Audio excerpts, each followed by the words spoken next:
the visitor who came every night. Palliative care was a discipline that required a particular kind of person. Not everyone could do it. Not everyone could walk into rooms where people were saying goodbye to the world and remain steady and present and useful. It required a certain emotional architecture that not all people possessed, a way of holding grief at arm's length without becoming cold, a way of staying human without being consumed. Sister Agnes had worked in palliative care for 23 years. She had held the hands of more dying people than she could count. She had sat in the quiet of those final hours more times than most people could imagine. She was not a woman who was easily unsettled by the proximity of death, but the man in room 12 unsettled her. Not because he was dying, and that was simply the nature of the ward she worked on. What unsettled her was his visitor. The man in room 12 was named Gerald. He was 71 years old, retired, and had no living family that anyone had been able to locate. His file noted that he had been estranged from his only daughter for many years and that all attempts to reach her had been unsuccessful. He was a quiet man, polite in the particular formal way of a generation that considered manners a form of respect, and he accepted his situation with a dignity that Agnes found genuinely moving. He was not expected to last more than another week or two. The first time Agnes noticed the visitor, she assumed she had simply not seen the woman before. The palliative ward occasionally received visitors outside of regular hours, family members who had travelled distances or who worked unusual schedules, and the overnight staff made accommodations where they could. The woman was sitting in the chair beside Gerald's bed when Agnes passed the open door at 2:20 in the morning. She was slim, dressed in dark clothing, and sitting very still with her hands folded in her lap. Her face was turned toward Gerald, who appeared to be sleeping. Agnes noted the visitor on her round sheet and continued down the hallway. When she passed room 12 again, 30 minutes later, the chair was empty. She assumed the woman had slipped out quietly, which visitors sometimes did to avoid disturbing patients who had fallen asleep. The following night, the woman was there again. Same chair, same posture, same stillness. Gerald sleeping peacefully beside her. Agnes stopped in the doorway this time and looked more carefully. The woman did not react to Agnes's presence, did not look up, did not shift in her chair, simply sat with her hands folded, watching Gerald sleep. Agnes stepped into the room and introduced herself quietly. The woman did not respond. Agnes asked if she was family. No response. Agnes moved around to the other side of the bed to get a clearer look at the woman's face. The chair was empty. Agnes stood in the middle of the room for a long moment. Gerald opened his eyes. He looked at Agnes with the clear, calm gaze of a man who had made his peace with most things. Agnes asked him how he was feeling. He said he was comfortable, thank you. She asked if he had been sleeping well. He said he had. He said the company helped. Agnes asked what he meant. He told her his daughter had been coming to sit with him at night. He said she never spoke, which was all right. They had never been particularly good at speaking to each other, but it was enough to have her there. It was more than enough. Agnes kept her expression neutral. She told him gently that she was glad he felt at peace. She returned to the nurse's station and pulled up the contact file for Gerald's daughter. The file noted that all contact attempts had been unsuccessful. It also noted the reason Gerald's daughter had passed away 14 months earlier. Agnes sat at the nurse's station for the remainder of her shift without completing her rounds. She could not bring herself to walk past room 12 again. But in the morning, when the day staff arrived and she was finally preparing to leave, she paused outside Gerald's door. He was awake, propped slightly against his pillows, looking at the empty chair beside his bed with an expression of complete contentment. Agnes watched him for a moment, then she walked away down the corridor and did not look back. Gerald passed away peacefully 2 nights later. The overnight nurse on duty that night noted in her report that when she checked on him at 3 in the morning, he appeared to be sleeping soundly. She also noted that there appeared to be someone sitting in the chair beside his bed, but when she entered the room to check, the chair was empty and Gerald was gone. His face, she wrote, was the most peaceful she had ever seen on anyone in 20 years of nursing. Like a man who had not died alone at all.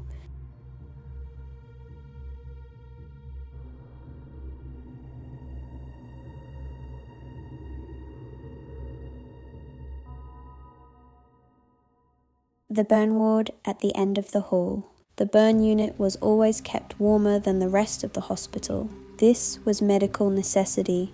Patients recovering from serious burns lost their ability to regulate body temperature efficiently, and a cold environment could cause serious complications during the fragile early stages of healing.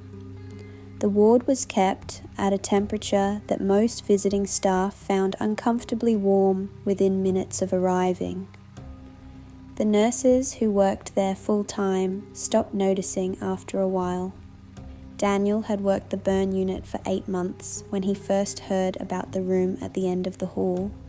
Room 17, it came up the way these things always came up in hospitals, casually, offhandedly, mentioned by a colleague during a slow moment between rounds, delivered with the slightly self-conscious tone of someone sharing something they only half believed themselves.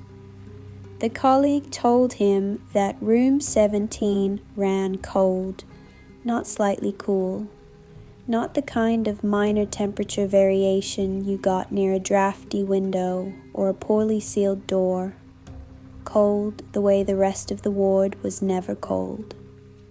Cold enough that staff who spent time in room 17 during the overnight hours sometimes found themselves pulling on an extra layer even in the middle of summer. Daniel asked why nobody had reported it to maintenance. The colleague gave him a look. Maintenance had been called, she said, multiple times over the years. They had checked the ventilation. They had checked the insulation.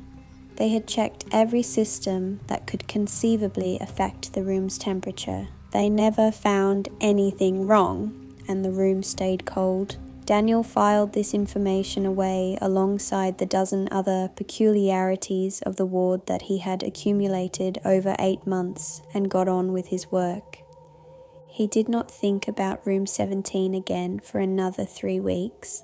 Then a patient was admitted whose condition required placement in the only available room on the unit, room 17.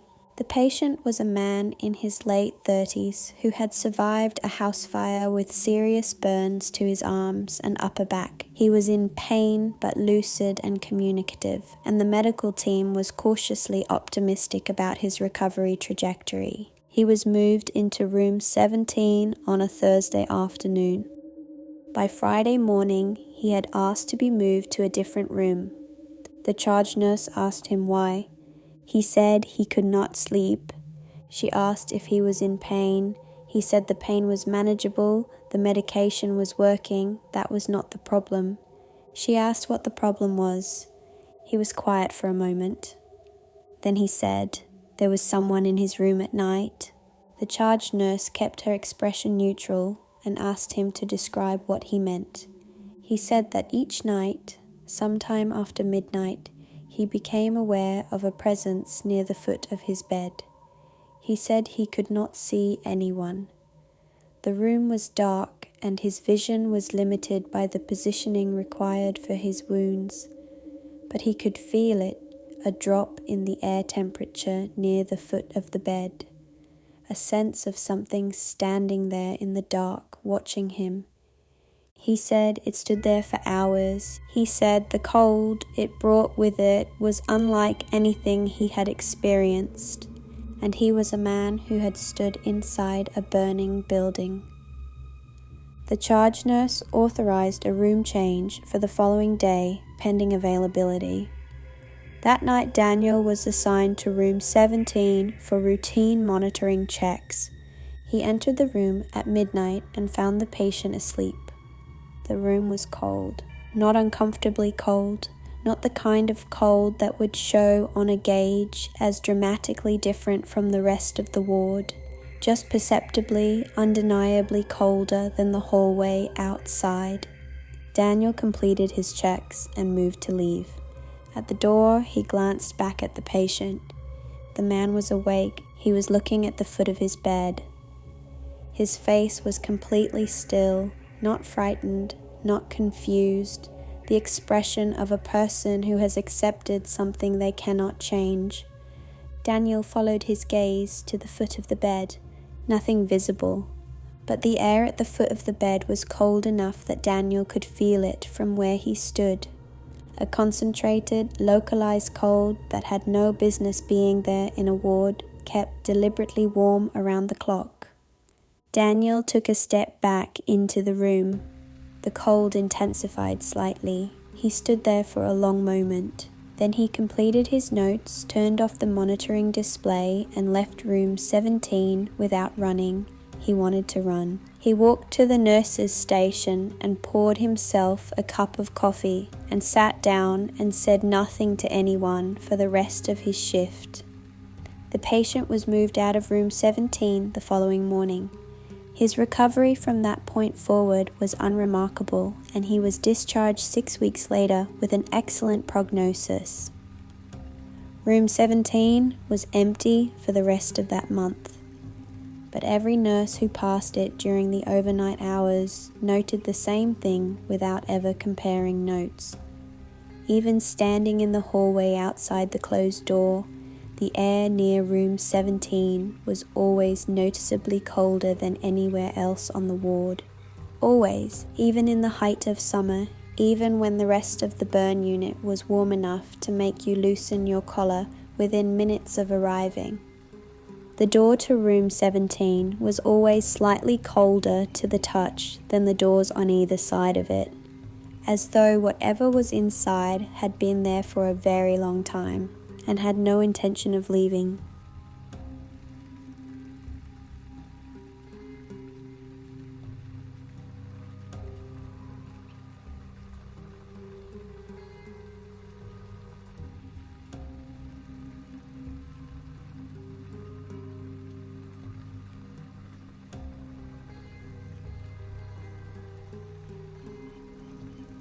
The waiting room at the end of visiting hours.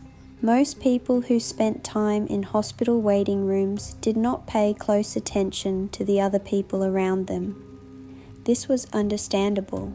Waiting rooms in hospitals were not places people wanted to be. They were places people endured. The mind turned inward during those long stretches of waiting, circling whatever news was coming, rehearsing outcomes both good and bad, pressing itself flat against the slow passage of time. Nobody was really watching anyone else, which was perhaps why it took so long for anyone to notice the woman in the corner. The waiting room outside the surgical suites on the 3rd floor of Belhaven Medical Center was a rectangular room with pale green walls and chairs arranged in rows, facing a reception window that was staffed during the day and locked behind frosted glass after 8 in the evening. Families waiting for news of surgical patients were told they could remain in the waiting room overnight if they wished. Staff checked in periodically through the night to deliver updates and ensure that people were as comfortable as the circumstances allowed. Caroline worked the overnight desk on 3. Her job was not glamorous. She answered phones, directed queries, delivered updates when the surgical teams passed them along. and made sure the waiting room had fresh coffee in the machine and enough tissues in the dispensers. She was good at the quiet human work of it, the hand on a shoulder, the cup of something warm placed in front of someone who had forgotten to eat, the ability to sit beside a stranger in silence and make that silence feel less like abandonment. On the night in question, the waiting room held 4 families.